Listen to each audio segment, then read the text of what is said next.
Buenos días, mi nombre es Gabriel Osuna y junto a mi compañero Ángel dos Santos vamos a hablar sobre la programación concurrente.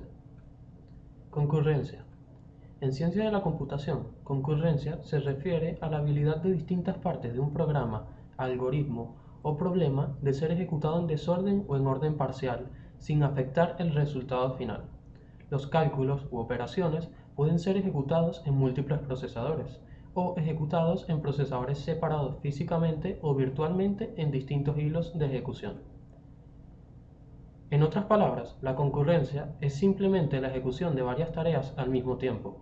Esto de ejecutarse al mismo tiempo es relativo, de acuerdo a la arquitectura del ordenador, debido a que, de acuerdo a la arquitectura básica, el ordenador solo puede ejecutar un programa o tarea a la vez, y no más. Si nosotros percibimos la ilusión de que varios programas se ejecutan al mismo tiempo, es debido a que el sistema operativo intercala las tareas que se ejecutan en el procesador a una gran velocidad. Programación concurrente. Es una forma de cómputo en la cual varios cálculos se realizan concurrentemente y no uno a la vez de forma secuencial. Es una característica propia de un sistema, ya sea un programa, una computadora o una red en la cual existe un punto separado de ejecución o hilo de control para cada proceso. Un sistema concurrente es aquel donde un cálculo puede avanzar sin esperar a que el resto de los cálculos se completen. La computación concurrente se considera una forma de programación modular. Dentro de este paradigma, un cálculo entero es factorado en varios subcálculos que podrían ejecutarse concurrentemente. Puede ser visto como una propiedad de un programa. En pocas palabras, un programa es concurrente si puede soportar dos o más acciones en progreso. Origen de la concurrencia. A menudo se asume que Dijkstra instigó el estudio de la programación concurrente en su ahora clásico artículo Procesos secuenciales de cooperación, que fue publicado en 1967. En ese artículo vemos la introducción de algunos problemas ahora bien conocidos como la cena de los filósofos, el barbero durmiente y la bandera nacional holandesa, y quizás lo más importante, el problema de la sección crítica y su solución utilizando semáforos. Este artículo fue el primero en tener una visión de alto nivel de la programación concurrente. Sin embargo, a principios de la década de 1960, primero se presentó Conway y luego Dennis y Van Horn. La idea de múltiples hilos de control se introdujo en este momento, y algunos de los problemas de acceso a recursos compartidos, como la memoria, también se abordaron en ese momento. Al igual que en el desarrollo de lenguajes de programación de alto nivel, los investigadores se dieron cuenta de los problemas asociados con el uso de estas construcciones de bajo nivel, principalmente en el área de tratar de escribir programas de manera correcta y rápida. Y como resultado se inventaron construcciones de más alto nivel y más restrictivas. Por lo tanto, ahora vemos una plétora de diferentes técnicas para proporcionar programación concurrente controlada. Multiprogramación. Es la técnica que permite que dos o más programas ocupen la misma unidad de memoria principal y que sean ejecutados al mismo tiempo. Se controla a través del sistema operativo, el cual observa los programas y los vigila hasta que estén concluidos. El número de programas que pueden multiprogramarse en forma efectiva depende de una combinación de la cantidad de memoria, de la velocidad de la CPU y del número y velocidad de los recursos periféricos que tenga conectados, así como de la eficacia del sistema operativo. Es importante resaltar que los procesos nunca corren en paralelo en el procesador, ya que en cada instante de tiempo solo se ejecuta un proceso en el procesador. Multitarea. Esta es una técnica en la cual se hace uso de dos o más procesadores en una computadora para ejecutar uno o varios procesos. Los sistemas operativos multitarea son capaces de dar servicio a más de un proceso a la vez para permitir la ejecución de muchos más programas. Tipo de multitarea. Cooperativa. En la multitarea cooperativa, el sistema operativo da el control a un proceso y es este el que cede de nuevo el control cuando decide voluntariamente que no puede seguir su ejecución, pasando a estar en espera. Al depender del propio proceso en ejecución, puede ser problemática, puesto que si el proceso de usuario se interrumpe y no cede la CPU al sistema operativo, todo el sistema operativo quedará bloqueado, es decir, sin poder hacer nada. Multitarea real. Solo se da en sistemas con multiprocesador. Varios procesos se ejecutan realmente al mismo tiempo en distintos procesadores y suele ser también preferente. Multitarea apropiativa. En la multitarea apropiativa, también conocida como multitarea preventiva, el sistema operativo es el encargado de administrar el o los procesadores repartiendo el tiempo de uso entre los procesos que estén esperando para utilizarlo. Cada proceso utiliza el procesador durante lapsos cortos, pero el resultado final es virtualmente igual a ejecutarse todo al mismo tiempo. La abstracción en la programación concurrente. Nuestro programa expresa acciones concurrentes, procesos o hilos, pero éstas no tienen por qué ejecutarse en paralelo. Cada procesador concurrente se ejecuta sobre un procesador virtual. El compilador y el sistema operativo serán responsables de ejecutar nuestros procesos como consideren más oportuno. El problema de la exclusión mutua. Los algoritmos de exclusión mutua, comúnmente abreviado como mutex por Mutual Exclusion, se usan en programación concurrente para evitar que entre más de un proceso a la vez en la sección crítica.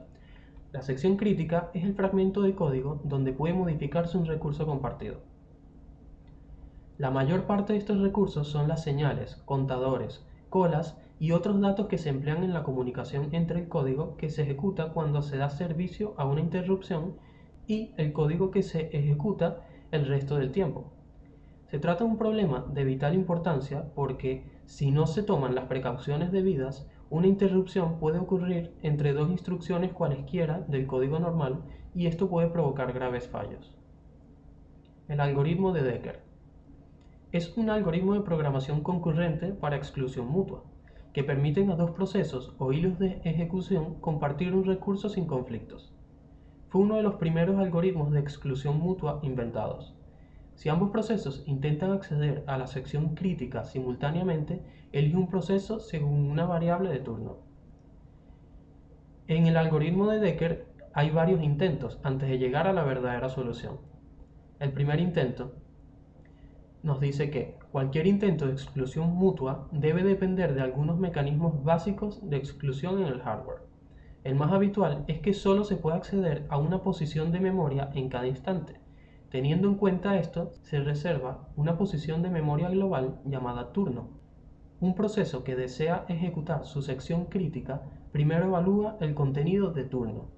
Si el valor de turno es igual al número del proceso, este puede continuar con su sección crítica. En otro caso, el proceso debe esperar. El proceso en espera lee repetitivamente el valor de turno hasta que puede entrar en su sección crítica. Este procedimiento se conoce como espera activa. Después de que un proceso accede a su sección crítica y termina con ella, debe actualizar el valor de turno para el otro proceso. Segundo intento. Cada proceso debe tener su propia llave de la sección crítica para que, si uno de ellos falla, pueda seguir accediendo a ella. Para esto se define un vector booleano señal. Cada proceso puede evaluar el valor de señal del otro, pero no modificarlo. Cuando un proceso desea entrar en su sección crítica, comprueba la variable señal del otro hasta que tiene el valor falso. Asigna a su propia señal el valor cierto y entra en su sección crítica. Cuando la deja, asigna falso a su señal. Si uno de los procesos falla fuera de la sección crítica, incluso el código para dar valor a las variables señal, el otro proceso no se queda bloqueado. Incluso puede entrar en su sección crítica tantas veces como quiera, porque la variable señal del otro proceso está siempre en falso. Pero si un proceso falla en su sección crítica o después de haber asignado cierto a su señal, el otro será bloqueado permanentemente. Tercer intento.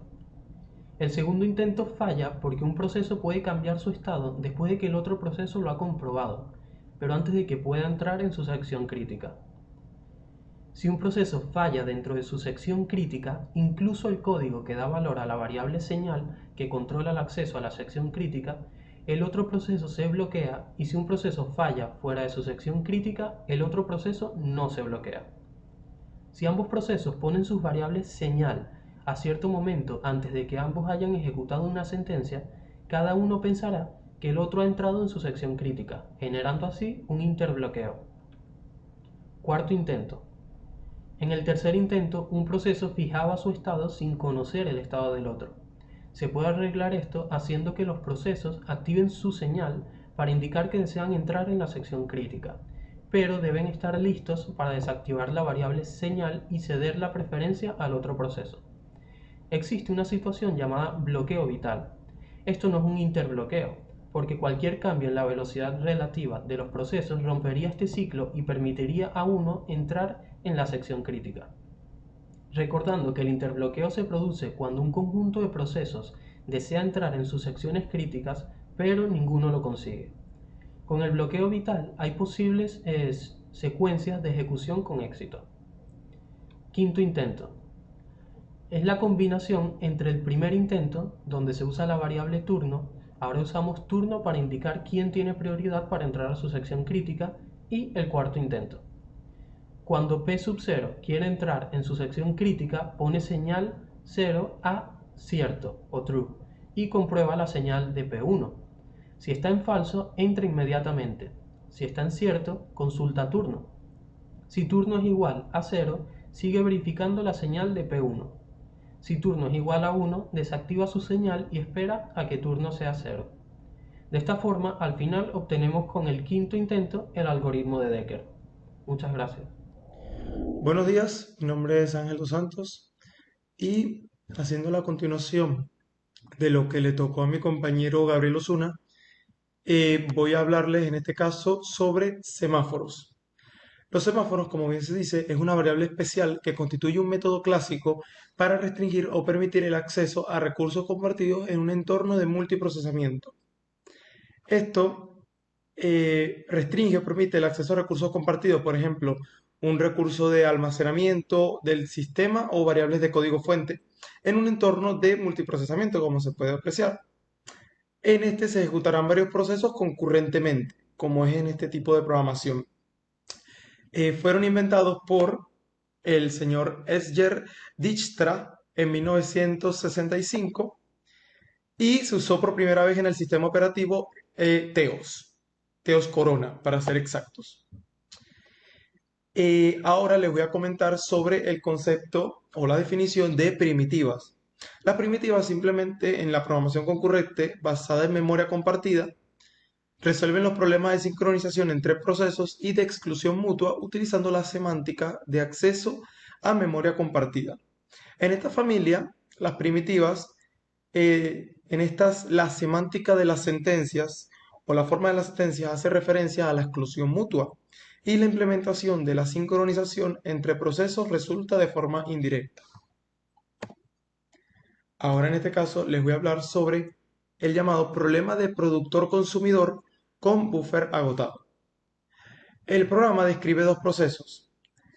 Productor y consumidor, ambos comparten un buffer de tamaño finito y la tarea del productor es generar un producto, almacenarlo y comenzar nuevamente. Por la otra parte, el consumidor toma simultáneamente procesos uno a uno. Este problema consiste en que el productor no añada más productos que la capacidad del buffer y que el consumidor no intente tomar un producto si el buffer está vacío. ¿Qué quiere decir esto? Que el productor genera información, este productor le pasa datos al consumidor y este aprovecha la información. ¿Sí?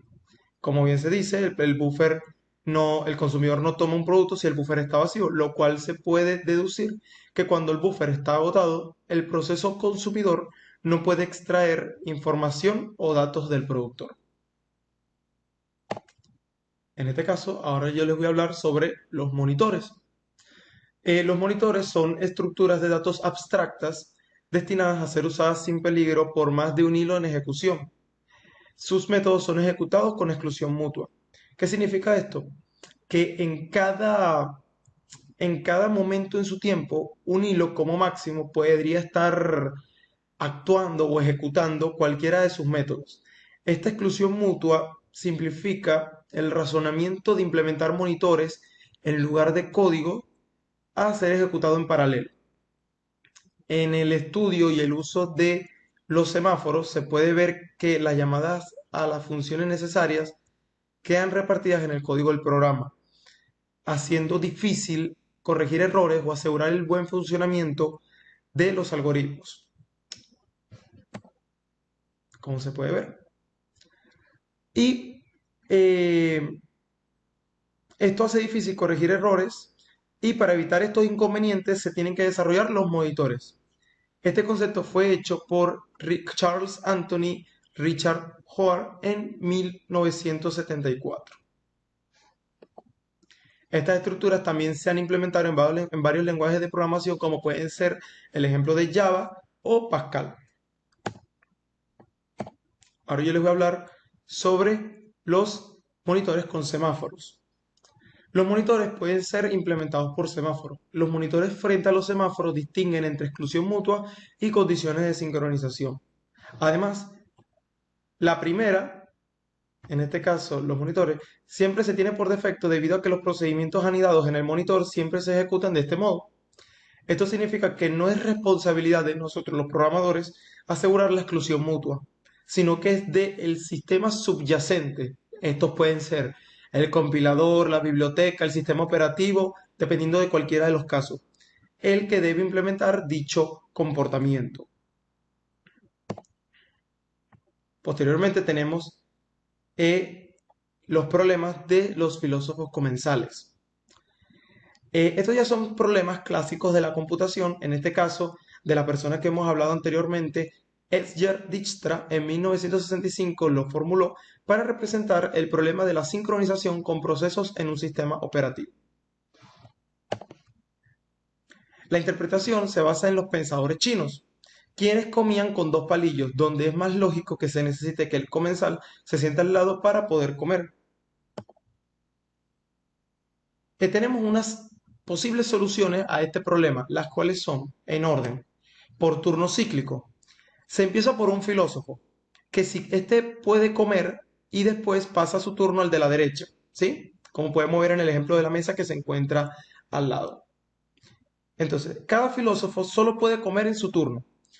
Si el número de filósofos es muy alto, uno puede morir de hambre antes de que le toque. Se puede deducirlo eso. También tenemos varios turnos. Se establecen varios turnos, como dice, para hacerlo más claro. Supongamos que cada filósofo que puede comer tiene una ficha o una moneda que después se va corriendo a la derecha. Si, por ejemplo, tenemos 7 comensales, podemos poner 3 filas de posiciones alternadas y entre 2 de cada ficha, o sea, entre 2 de las fichas, cada uno sería 2 filósofos, ¿no? Y se podrían establecer turnos de tiempo fijo. Por ejemplo, cada 5 minutos podríamos, o cada 5 o 10 minutos, podríamos establecer que las fichas se vayan turnando o se vayan pasando a la derecha. Con base a este tiempo, suelen tardar los filósofos en comer y en volver a tener hambre. El tiempo de turno establecido puede hacer que sea peor solución que la anterior. Si el tiempo en el que le toca a cada filósofo se aproxima al tiempo medio o al promedio de un filósofo en comer, esta variante por lo general es exitosa y da buenos resultados. Pero si el tiempo medio de comer es similar al tiempo de volver a tener hambre, entonces la solución simplemente se balancea y vuelve a lo óptimo porque es el mismo tiempo en tener hambre que el tiempo en comer y se balancea todo. Ahora tenemos las colas de tenedores. Este es bastante interesante. Cuando un filósofo quiere comer, se pone en la cola de los 2 tenedores que necesita. Cuando un tenedor está libre, lo toma, uno de ellos. Cuando toma ya los 2 tenedores, este come y deja libre los tenedores. Si lo vemos desde otro punto, cada tenedor solo puede tener 2 filósofos en cola, siempre los mismos. Esto crea un problema comentado de que si todos quieren comer a la vez y todos empiezan tomando el tenedor de su derecha, el sistema se bloquearía, si lo vemos desde ese punto. Resolución de conflictos en las colas de tenedores. Este es proveniente de las colas de tenedores. Cada vez que un filósofo tiene un tenedor, este espera un tiempo aleatorio para conseguir el segundo tenedor. Si en ese tiempo no queda libre el segundo tenedor, suelta el que tiene y vuelve a ponerse en cola para sus 2 tenedores. Si un filósofo A suelta un tenedor, o un filósofo 1, digámoslo así, porque ya terminó de comer o porque ya esperó mucho tiempo con el tenedor en la mano, pero todavía quiere seguir comiendo, este tiene que volverse a poner en la cola para ese mismo tenedor. Si otro filósofo cercano, el filósofo adyacente 2 o B, ya está en esa cola de tenedor, o sea, ya sea porque tiene hambre o simplemente porque quiere comer, este lo toma y si no lo toma, lo vuelve a coger el sujeto A. Esto es importante que el tiempo de espera sea aleatorio o se mantendría un bloqueo constante en el sistema. Y finalmente tendríamos el portero del comedor. Se le indica a los filósofos que abandonen la mesa cuando no tengan hambre y que no regresen a ella hasta que estén hambrientos. Es con la única condición. En este caso, cada filósofo se sentaría en la misma silla. La misión del portero es simplemente controlar el número de filósofos en la sala, limitando su número a n-1, como se conoce. Pero si hay n-1 comensales, seguro que al menos uno podrá comer con los dos tenedores. Seguro. Estas serían las posibles soluciones al problema de los filósofos comensales. Y finalmente, hablando de problemas, tendríamos el conocido problema del barbero durmiente o el problema de la barbería. Este problema es un problema de sincronización también, y este consiste en una barbería en la que trabaja un barbero que tiene un sillón único de barbero y varias sillas para esperar, como conocemos. Nada normal hasta aquí, nada normal hasta aquí. Cuando no hay clientes, el barbero se sienta en una silla y se duerme. Cuando llega un nuevo cliente, este o despierta al barbero o el barbero, o si el barbero está afeitando a otro cliente, se sienta en una silla. O simplemente se va si todas las sillas están ocupadas por clientes esperando. El problema consiste en realizar la actividad del barbero sin que ocurran condiciones de carrera. La solución implica el uso de semáforos y objetos de exclusión mutua para solucionar la protección de sección crítica.